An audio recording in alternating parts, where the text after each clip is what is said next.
কি আনন্দ আকাশে বাতাসে। মমতা বন্দ্যোপাধ্যায়ের ওখানে যত দিন যাচ্ছে হাওয়াটা কমে যাচ্ছে, কিরকম একটা দম বন্ধ, যা বন্ধ। এই মদন মিত্র বরাবরই নিজের কণ্ঠ থেকে এই কথা বলে এসেছিলেন যে যাই হোক আর তাই হোক মদন মিত্রের নামের সাথে কোনোদিন গাদ্দার কথাটা যুক্ত হবে না। আজকে এই কালীঘাটের টালি চালাতে দাঁড়িয়ে আছি, এখানেই দাঁড়িয়ে আছি আমরা এবং বলতে বাধ্য হচ্ছি মদনদা, সেই কথাটা কিন্তু অবশেষে আপনি সদায়িত্বেই যুক্ত করে নিলেন। এবং কি জানেন তো, কোনোদিন ভাবিনি মদন মিত্রের মতো নেতা শুধুমাত্র ওই দুটো ভয় দেখানোর কারণে তার পরবর্তীতে বিভিন্ন শিবিরে যেতে বাধ্য হবেন।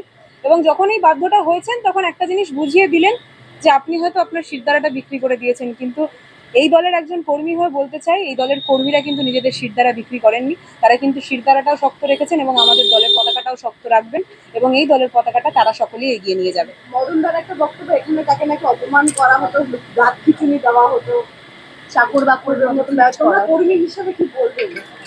আসলে কি জানো তো, এখন যেহেতু ভিন্ন জায়গায় গেছে, এখন অনেক কথাই হয়তো তাকেও বলতে লাগছে, কিন্তু এই জিনিসটা কেউই বিশ্বাস করবে বলে আমার মনে হয় না। মদন মিত্র যখনই ঢুকেছে তখনই মদন মিত্রকে সেই সম্মান প্রদান দিদিমণি বরাবরই করে এসছেন এবং আমাদের নেতা অর্থাৎ অভিষেক বন্দ্যোপাধ্যায় উনি বরাবরই সেই সম্মান কিন্তু তাকে প্রদান করে এসছেন। আজকে মদনদাকে বিভিন্ন কারণস্বরূপ এইসব কথা বলতে হচ্ছে হয়তো, কিন্তু উনিও যদি নিজের বুকে রেখে তার পরবর্তীতে আপনারা তাকে গিয়ে কোনো প্রশ্ন করেন তখন হয়তো উনি সত্যি কথাটা বলতে বাধ্য হবেন, কিন্তু বুকে হাতটা রাখতে হবে। এখন যেই জিনিসটা দেখতে পাচ্ছি, এখন হয়তো উনি বুকে হাতটা রেখে কথা বলছেন না, নিজের মতো বানানো কথা বা যেই স্ক্রিপ্টটা তাকে দেওয়া হয়েছে সেই স্ক্রিপ্টটাই শুধু পড়ছেন। মদনদাকে স্ক্রিপ্টের দেখতে একটু কেমন লাগে তাই না? মদনদা তো বরাবরই স্ক্রিপ্টের বাইরেই কথা বলে এসছেন, নিজের মনের কথা বরাবরই বলে এসছেন, কিন্তু আজকে সেই কালারফুল মদন মিত্রকে যখন স্ক্রিপ্টে কথা বলতে হচ্ছে, এটাই মনে করি মদন মিত্রের হাট। এর থেকে বেশি আমরা আর কি বলবো। এটা থেকে কি মন খারাপ হয়েছিল তোমাদের মদনদার এই খবরটা শোনার পর, বা দিদির প্রতিক্রিয়া কি ছিল মদনদার? মদনদার থেকে এটা এক্সপেক্ট করিনি, এটা আমি আমার ব্যক্তিগত মতের কথা বলছি। কিন্তু কি জানেন তো, অনেক মানুষকে বিভিন্ন কারণস্বরূপ যখন বিভিন্ন জায়গায় যেতে লাগে, কালের নিয়ম অনুসারে আমাদের সকলকে সেই সব কিছুকে মান্যতা দিতে লাগে।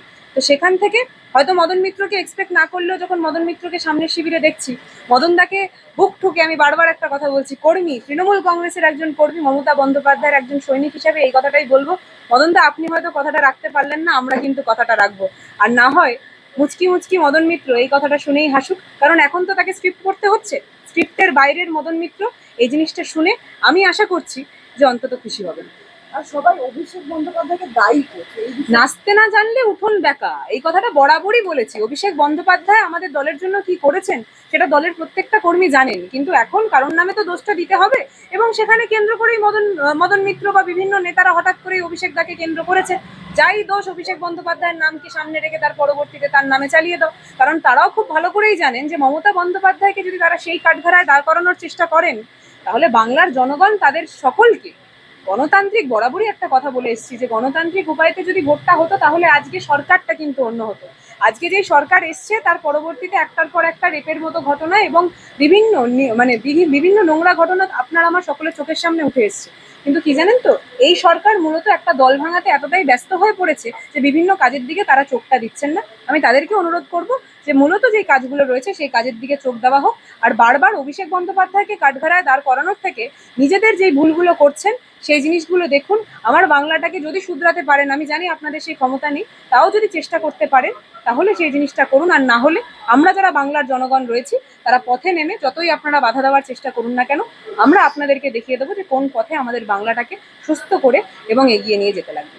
মূলত কি জানেন তো, মানুষের হৃদয় থেকে মমতা বন্দ্যোপাধ্যায়কে বের করা কিন্তু চারটিখানি কথা নয়, এবং সেই দৃশ্যই দেখতে পাচ্ছি। কে কোথায় গেল না গেল সেটা তাদের ব্যক্তিগত মত, ব্যক্তিগত ইচ্ছা, সেটার প্রশ্ন না হয় তাদেরকে করা হোক।